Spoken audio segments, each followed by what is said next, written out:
If you put two people in a room, immediately you have politics, because you have two people, for whatever reason, are vying for power, whether that is personal power, whether it is, as we saw earlier on here with Charlie Flanagan and Mary O'Rourke, it could be party political power.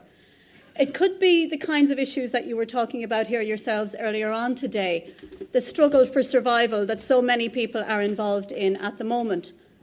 And it could also be the kind of struggles that James Fintan Lalor was interested in, which was the power of self-determination. But in this country at the moment, not very many people are in that position because they are so caught up at the moment in the struggle for survival.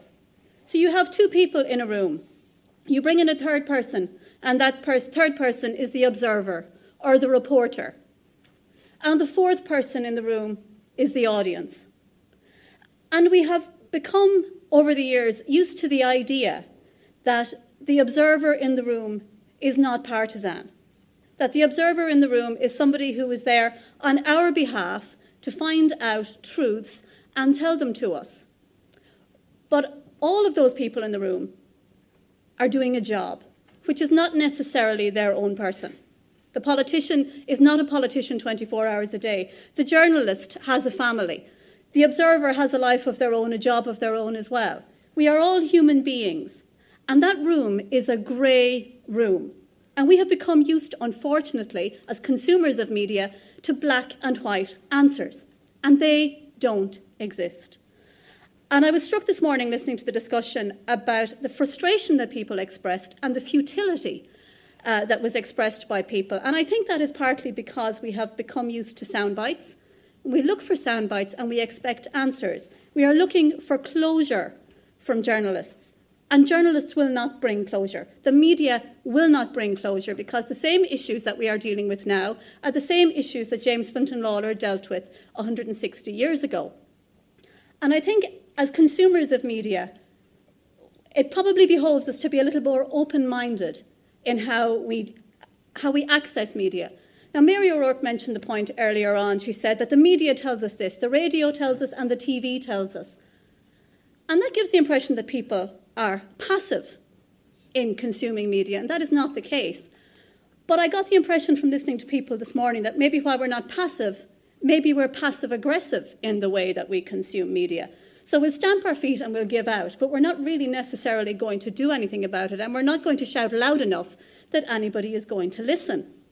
And Mary O'Rourke and Charlie Flanagan both made the point this morning that, kind of ruefully, as if it was something very sad to be worried about, that we don't have trust in politicians, that we're cynical. And we should be cynical. And we should be cynical also about the press. We should be cynical about most of the engagements that we have in our lives, because trust is something that is earned, and it is not something that happens as of right. And I think that's an attitude that we all need to take. We'd all be a lot less disappointed with our politicians, a lot less disappointed with the media, and a lot more proactive and satisfied in our lives as journalists, as consumers of media, as members of society, if we had different kinds of expectations of the media. Politics is not just party political politics, and you could be forgiven for thinking that because of how most news is reported at the moment. John mentioned the point about empty, how it used to be the case that if a newsroom was empty, that was a good sign. You may have noticed in national media that the Midlands does not get a look in. In the last 2 or 3 years, you can forget about seeing anything from this area here, Laois, Offaly, Westmeath, making it into the national newspapers, unless it's sexy or there's some peculiar odd thing that has happened. It's not going to. You won't see it in the national paper. But what you will see that's of relevance to everybody is all of the politics with a small p, the kinds of things that you can make choices about and that we can make choices about as journalists and as citizens. For example, the casual misogyny in society and indeed also in media, for example. I don't know if any of you have ever seen a man in his underwear on the magazine section of the Sunday Independent. I certainly haven't. There are no poor people in the media. There are no people of colour that I have ever seen reporting in this country. I could name Dil Vikramanse on News Talk and Speech Excellinsky are the only non-Irish people who are reporting in this country. That's not representative of the country that we live in. And that's politics with a small p. We have absolutely no oversight of what's happening in the EU in any of our media, which is an extraordinary thing considering that more than half of the legislation that affects how we live our lives every day comes from the EU. We don't hear, and I'm sorry that Charlie and Mary O'Rourke are not here for this, we never hear, oh, are you? I'm delighted. We never hear how, during the boom, it was Fine Gael who egged on Fianna Fáil and said, how can we make more money more available to more young people so more people can get their foot on the property ladder? We never hear that. And it's very important that we do. We notice also that in recent times, in terms of being cynical about politicians, we should be cynical about politicians and who should earn our trust. And newspapers and the radio should earn our trust as well. The mainstream media is under pressure from within for some of the reasons that John mentioned, because of financial troubles.